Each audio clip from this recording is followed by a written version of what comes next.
Hey guys, what's up? It's me, Thomas. Today we're back here with Fawful's Minion. Today's video is Mario Luigi Brothership, the Bless or Missed. So yeah, this is actually one game I actually played myself, so I know exactly what to expect. I mean, I don't know if it's too much of a mess, but I definitely had some fun.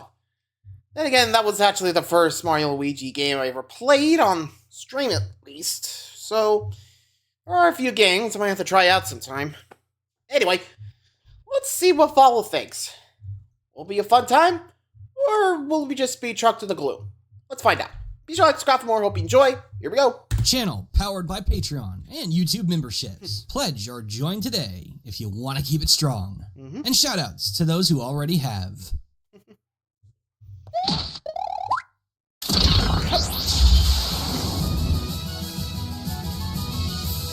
Let's begin. That's it.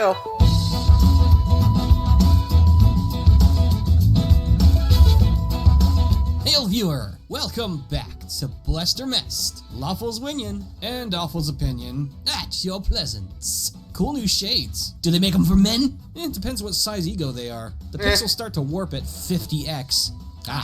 Well, then I need to make a return. As did my boys! It's been just shy of 6 years since our beloved Alpha Dream fell to financial nightmare. And let's just say, it made some of us fall into an even worse place. Not me. I did great. You guys don't understand. He turned the plushie closet into a summoning circle pit. That Really? shit stinks and still ain't been washed. The Ew. blood and tear sacrifices wouldn't have worked without Italian dressing and seasoning. And they ain't going back to the spirit world with the portal smelling like that. Smells like Asmongold's morals. That sounds cool. Mario and Luigi are back. But is it for good or for bad? Whoa, swell down there, Baby Rash. Paradigm shift has struck my favorite series just as quickly as it came back. Reception for the masterfully titled Mario and Luigi Brothership is scattered all over the place. Accounts of it sucking, regressing, rocking, and progressing everything that its good family name has earned, like it were the second coming of Super Paper Mario. True, some of them are saying blech. As the leading experts in both loving Mario RPGs and starting pointless, colorful arguments. Why not? Time to eat. Justice awaits our primary color brothers in arms. However, it may prevail. Forces of good, legions of bad. Which is more to be had? Opinion or fact? We're on the attack. Let's start it up. Besides, of course, upkeeping the no wholesome masculinity left behind act that needs to actually exist right fucking yesterday, what's the first thing you say to a best bro you haven't seen in forever? Drinks are on me? No. You wish. You look nice. Oh, well now we have to get drinks. Perhaps never, cause ain't no way I'm spending less than 24/7 freely renting out my eye space to this game's armor-girdly art style. Against my admittedly unreasonable spiritual demands, the Mario and Luigi games were set on a destiny to stop dominantly using sprites eventually, and yo, I didn't think I'd ever be ready for it. Helps to be reminded that thinking ain't always it. Brothership finally performed the previously unperformable spell and affectionately, masterfully translated Alpha Dream's legendary pastelic gradient flare to full gameplay scope. Total and absolute series virgins may not be able to tell why this is so bloody amazing, but this spirits admirers from Superstar Saga and beyond to the damn dream world. This is how Mario and Luigi was envisioned from the start, as seen with the phenomenal core promo art that has made the series' aesthetic so magnetic. It says so much that so many people knew exactly what the damn game was in the very first shot of its announcement trailer. Oh, so when I frown upon subtle visual minutia, it's bad. But you doing the same thing with a smile makes it a damn party. The models ain't even that high poly, and you could legit stock them damn in-betweens in the fruit by the foot aisle. Jesus! Just because one briefly skids through mud to get the Holy Grail doesn't magically mean they didn't get the Holy Grail. And in this context, True. they really did. Bro, this is like if all of a mainline Pokemon game's in-engine graphics looked one-to-one like Ken Sugimori's original portraits. It'd be fucking insane. And this is the wondrous colors and shading metaphysically spearfish my wahoo-pilled brain. Unironically, genuinely, one of the most immersive art styles I've ever seen in a game. Yes, I obviously adore the iconic trademark sprite work, but very comfortably taking your biggest ever fan out of his functionally religious visual comfort zone like this, not even Johnny could earn a bigger bravo. That's a blast. I get that. I mean, honestly, you gotta agree. Like, the fact the art style is like that, like, I mean, each island also has their own unique style to it, so, I mean, not art style, like, but, you know, theming. You know, Rumble Islands, rocks, sculptures, business styles, all that. You know what I mean? I mean, it's pretty big, you know? What are you gonna do? So I feel like there's gonna be a catch to this. Killing time is one of the things gaming, hell, entertainment, is consistently lauded for, but that's only because we all understand it to be figurative, right? It's the cutting off of our ceaseless prison sentence which time convicts us to that we like. You know, make us forget that our pulse is only good for 2.5 billion seconds. Brothership instead opts to Chinese water torture time. The game's pacing is uniquely bad, in that its flag flashes the bright and brisk colors of Super Mario, but they put the rotting, mummified skeleton of the RPG genre of old in charge of waving it. You know what I'm talking about. That ancient "your time left on Earth is no object" shit that the classical JRPGs were built on. Now, that's a radioactive can of tapeworms on its own, but most games that do that had the evolutionary hindsight to build the entire series around chewing 1,000 times every bite. It's normal for them, so it starts feeling normal if they manage to hook you. Mario RPGs, though the chunkiest wing of the IP, are still far more snappy, tightly paced, and bloat-conscious than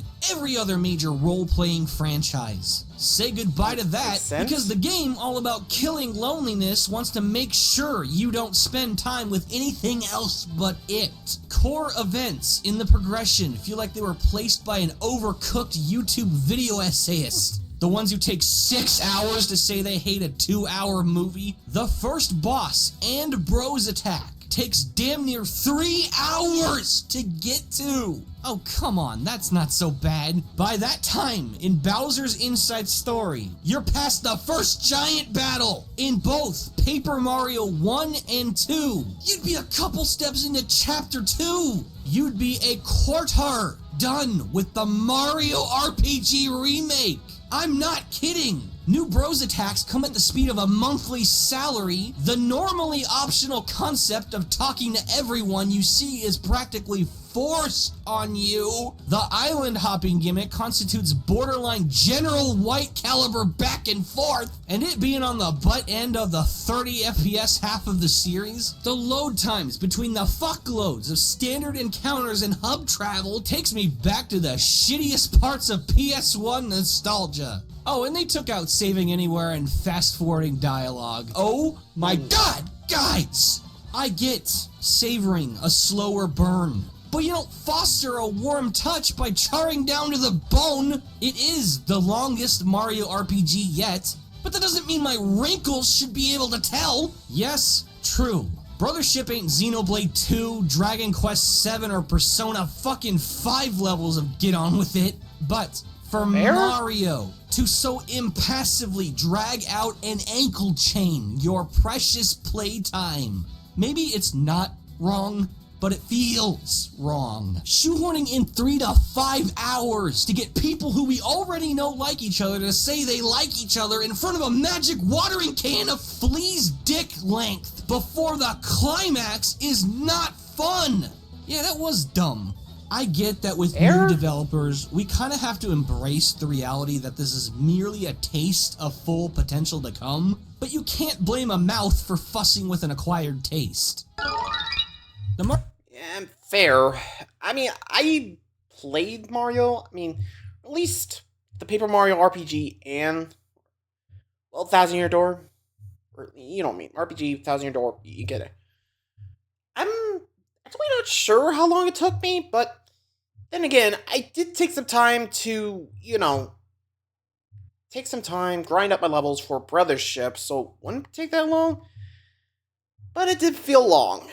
I don't know. Maybe, like I said, to each their own. To like, if you like a longer pacing or want a shorter one, to each their own. But sorry, I'm trying to remember how long it took me to complete both Brothership and either or the Paper Mario stuff. Sorry, I'm trying to remember. I just can't remember off the top of my head. Hang on, I'm looking this up. Shoot. Okay, let me go here. Yeah, sorry. Just trying to remember because I can't remember off the top of my head. Okay, so it took me eight streams to get through Brothership. Now for Mario RPG, I think that took 3, Let's see. Okay. So, 5 for RPG, so about 3 more. I just need a 1,000-year door. Let's see. About 7. So, yeah, that took a little longer than 1,000-year door, but to each your own. Again, I don't know. You guys are okay with pacing? Let me know. But anywho, Mark of a good 300th game in the franchise is just how not like the rest of it you are. Can't have everything blending in now. Yes, glorified recolors are just the worst, ain't they? You hear something? No. Good, me neither. Bitch. Still, distinction obviously doesn't just magically happen, but glowing hands do. And in just 2 shakes of a bro's hand, Mario and Luigi 6 is instantly confirmed special. In a franchise first, Brothership's goofy-odd battle of light and dark is fought across a parallel universe. Smash Bros? Non-canon, nah. Paper Mario storybooks, You Microcosm, Dream World, Interverse, fucking nerd. I prefer Victim of Excitement, of which I have, cause utmost is felt all around the realm of Concordia.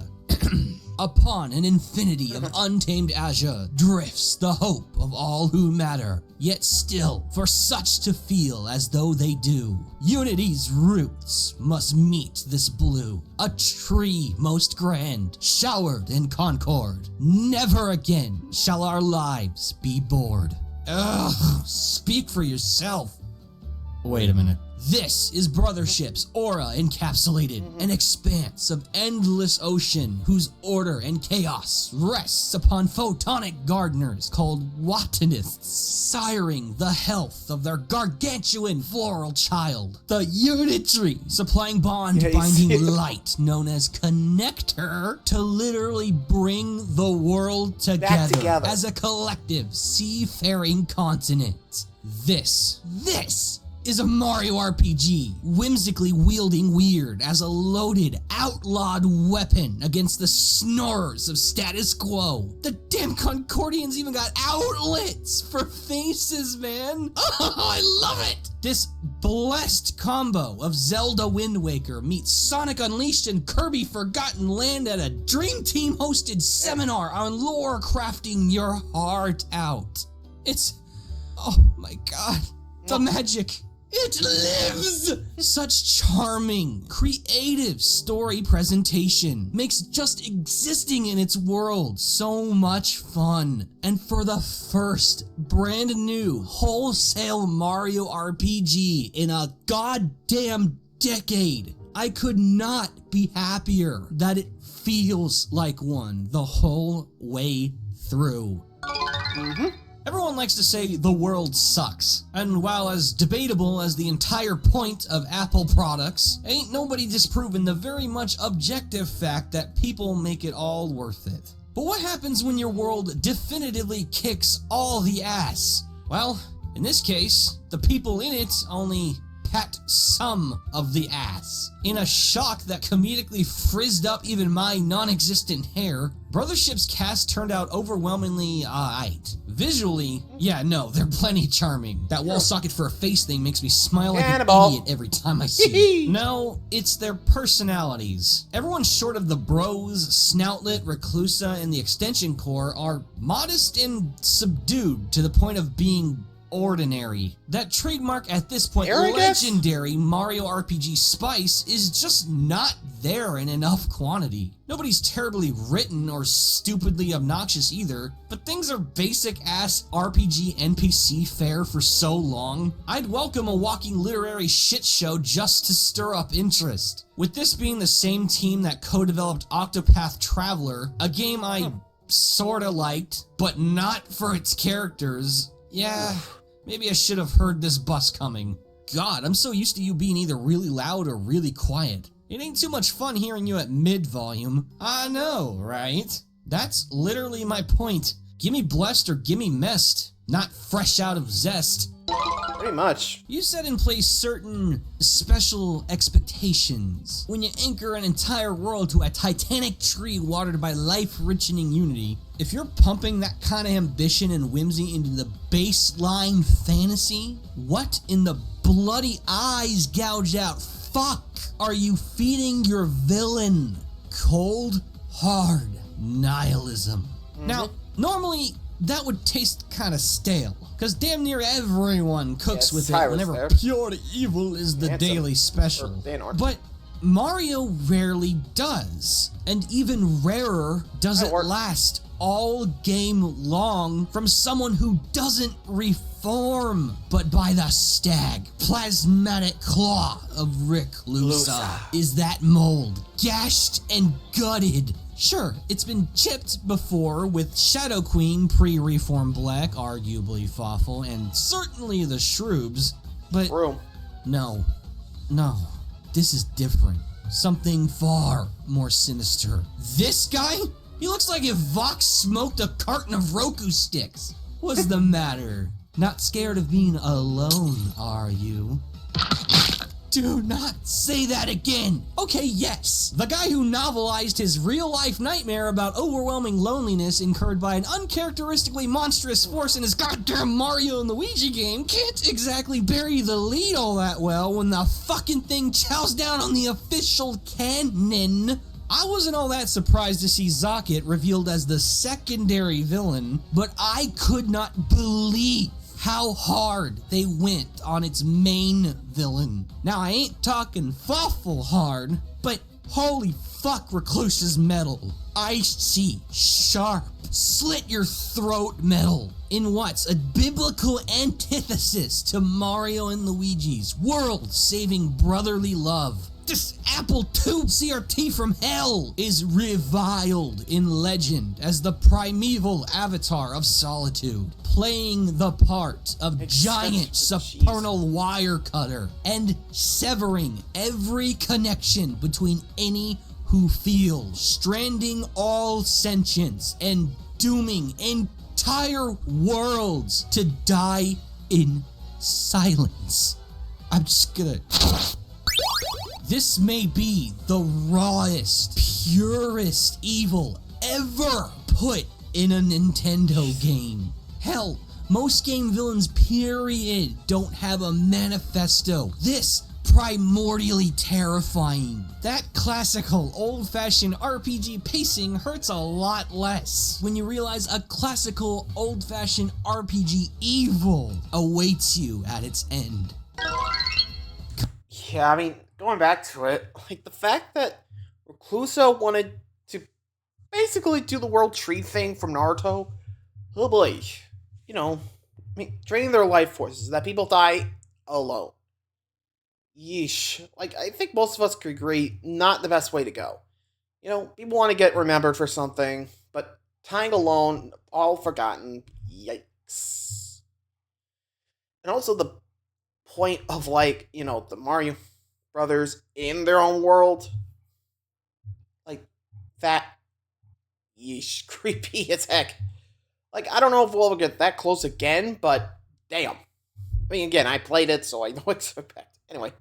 Come back, Yoko. Come back! The radically different pacing may be the most polarized aspect objectively, but nothing will piss in the diehardest MNL nuts bowl of Reese's Puffs with more precision, ferocity, and clouds of foam than the cuts made to the soundtrack. Let me tell you something. I always listen to thematically related music for whatever it is I script. It's great. Really helps juice up the thinker. You know what I put on to write this episode? The other Mario and Luigi soundtracks. Because not only do they still fit the energy and whimsy I need to cook Hagaraduto flavored gusto, it's just better music. That's subjective. You know, Blue Legume, contrasting comments only work when you actually disagree. I know no Brothership OST in your fucking YouTube history. Well, yeah, but there you have it. Brothership's soundtrack is not only the worst in the series by far, it only barely reads as something these games would sound like.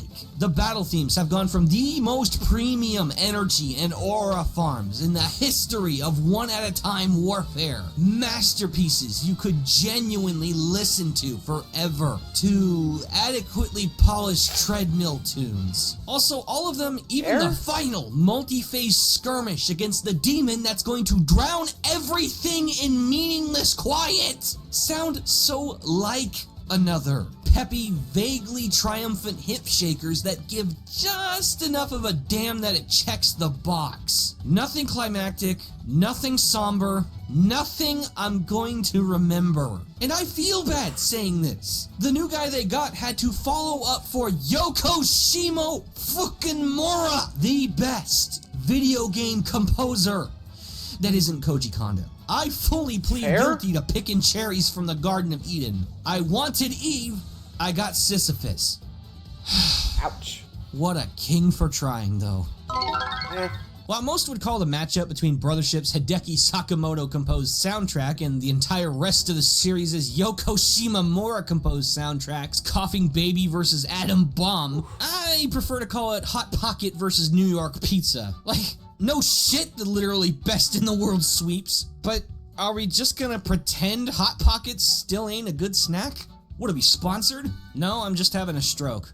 The battle themes are still solid 7 to 8 out of 10s, but more notably, this game really loved its environmental pieces. My ears overwhelmingly preferred moments out of battle, which is weird and yet refreshing. From bliss farming toe tappers like the title screen and Rumbla Island, to gorgeous serenades like Conductor Island and Saying Goodbye to Concordia, and intense attacks on the nerves like the Great Lighthouses and Alone in the Castle Walls.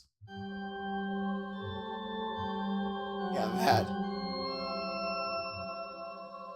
I ain't writing no sequel, you Luciferian Alienware monitor! Sure, yeah, I totally get being bummed that the first cake is way better than the second, but dude, holy shit, 2 cakes! It's hilariously healthier for all of us to happily eat both. But that one's red velvet! We must stay focused, brother. Vanilla fucks too! Hot Pocket versus pizza, 1 cake to 2 cakes. Why are so many of our metaphors food-based? Oh. Yeah, thoughtful. Point is, I ain't ever given video game music actual 0 credit unless it legit hurts to listen to. True. Bops is bops, pops.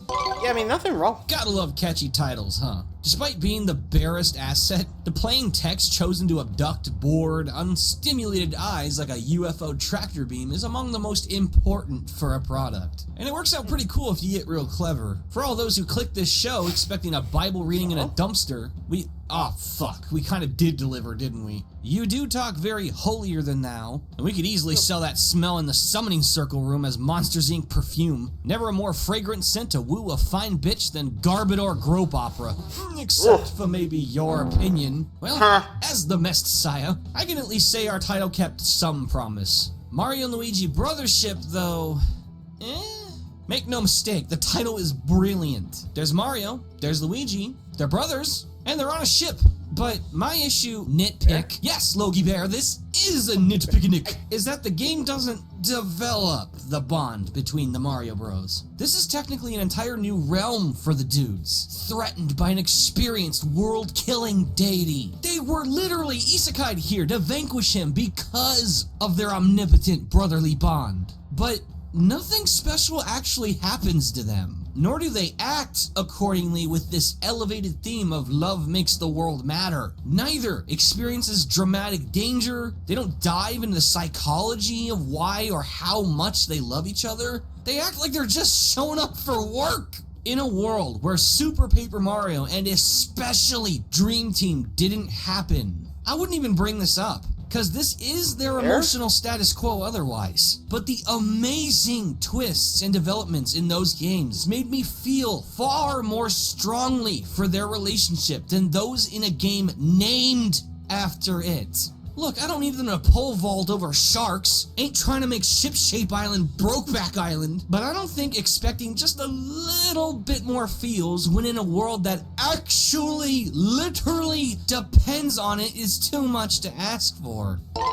Fair? There ain't nothing quite like getting what you paid for. And holy hell, I'll never stop living for Italy's ace attack goobers folding the forces of fiendishness like pretzel dough. In spite of the adopted custody, Brothership's new guardians spared no care in upkeeping the bloodline's bombastic battle genetics, infusing the energies of Superstar Saga's bros attacks and duo combos into the basic jump and hammer commands for insanely zany bare minimums. And as the eye-candiest entry yet, the constant kinetic zest of the special attacks forces the cameraman to undergo Super Saiyan evolution at the literal push of a button just to get paid for a shift. Clock out blow, my sexy badass beloved. Look at this! You ain't never smelled Sephiroth pants more shatin'. I would fucking hope not. Cherry topping it all off is the flagship edition. Battle plugs. When game give you Luminade, make badges laced with crack. Up to 5 fully customizable, freely swappable strategy modifiers, bestowing a ridiculous array of offensive bonuses, defensive buffs, timed tactical support, even boosted rewards and automated action inputs. And it's so much fun mixing and matching different combinations to see their wild effects. Or hell, do a no plugs run. It's surprisingly challenging. These here shoes be brand new, yet they slip on like goddamn nanoparticles.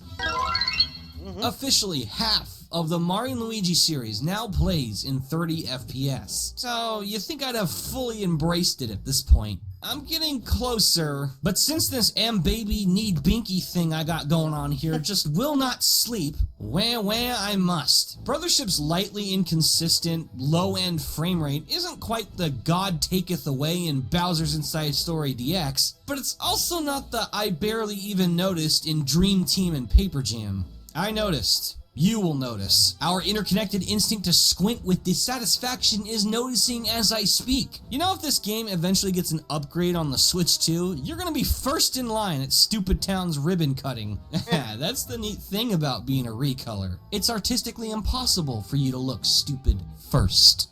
Okay, I'm sorry, you do look good and have a fair point. Yes, I do. Even ignoring the fact that the frame drops almost never actually happen during action commands, thus never impacting real gameplay, it's still a compromised experience. And even if Switch 2 Electric Boogaloo $80 Mario Kart Please and Thank You does clean it up as perfectly as the Zeldas and especially Pokemon Scarlet and Violet, that doesn't magically mean Switch 1 players aren't stuck with it. Hell, baseline backwards compatibility on Switch 2 locks the game at 30. But with the animations as snappy and kinetic as ever, not playing in 60 leaves me far more wanting for the option than in Dream Team or Paper Jam. It's playable, yes. Perfectly so. But nobody but Recluso wants that emptier feeling. True. Not so sure why exactly anybody Honestly, outside they the made another LGBTQ game, streaming film industry would ever ponder how it would feel to think like a Japanese-made, Brooklyn-born Italian twink. But hey, gotta pretty up your $24.99 a month every chance you get. Thankfully, this $60 said and done has a good sense of humor and further sold me on the mental agenda on the one they call Luigi. Why do I feel targeted all of a sudden? While not nearly as rich of a game-carrying mechanic as those prior, Luigi logic is still one that makes both me and the whimsy quota smile. They mechanicize the Mushroom Kingdom's biggest adorkable goober as just that, a catch-all quick fix for any hyper-specific task or puzzle disguised as quirky comic relief character improv. This is a rare instance of me praising what would normally be incredibly lazy, cause they read the room and correctly concluded that we want to see funny Wahoo boys be funny and Wahoo. I'll sacrifice the teensy bit of wit for some on-point vibes. I ugly laughed seeing Luigi deadass walk up and wrestle Shun for Pipe Gunk's remote. Shit straight up. Hey, buddy, this ain't the way we rehearsed it. You know what? Nobody likes you, Booster. Oh, wow! And I love it. Not too often your Deus Ex Machinas come in both strange and professional kill streak. We'd saved a hell of a lot more than just the day. Fire the fucker who made Luigi use the A button. Dear God, not a single second of build-up? I ain't giving any fancy thought to a choice so disgustingly devoid of it. There are several secret things in this world that you never mess with. Another man's fries, a sheeping kitty, and this glorious green bastard doing what the B button tells him exactly when it tells him! No, I am not kidding. Brothership forces both bros to select command blocks and targets with the same button. I'm going to gag. Do you have any idea how many jumps and hammers I reflexively fucked up trying to adjust to this stupid design edit? Enough to kill Challenge Metal Bowser X. Was this a goddamn oversight? Or did the incredibly consistent, meticulous trademark control style that has been welded onto the name of the fucking game they're making just slip their mind? Whoops, my A. Gah! It's just for a little bit. It's not worth shitting apes over. That's the Mario and Luigi fan equivalent of telling a dad to just accept that a stranger touched his kid just for a little bit. Let the man shit apes. Sounds like you need to work it out more. Oh, and there it is. A winner for the West. Makes sense. I just got these two back, and yet I miss them already. For a family of games all about a weird, fun world forever being saved by inseparable siblings, I think it's important that we as found members of it stay inseparable ourselves, so that our weird, fun world can at least feel safe. Stop it.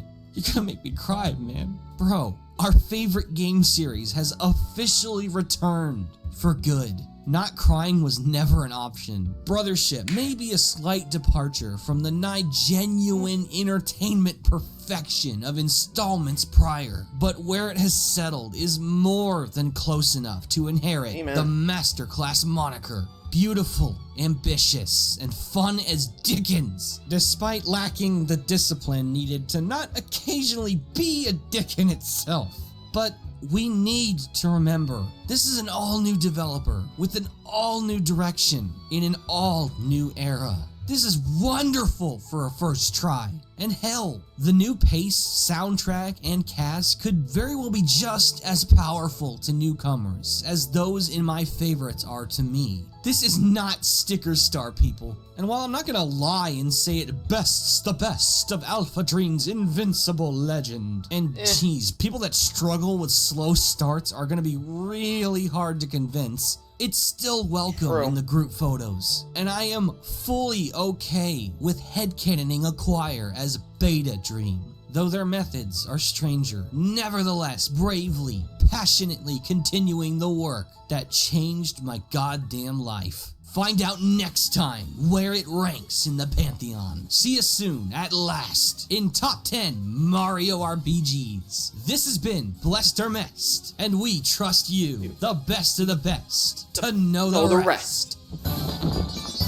Yeah, honestly, for a first time in a Mario RPG, which has a legacy of, like, awesome games, yeah, that's gonna take a lot to bounce.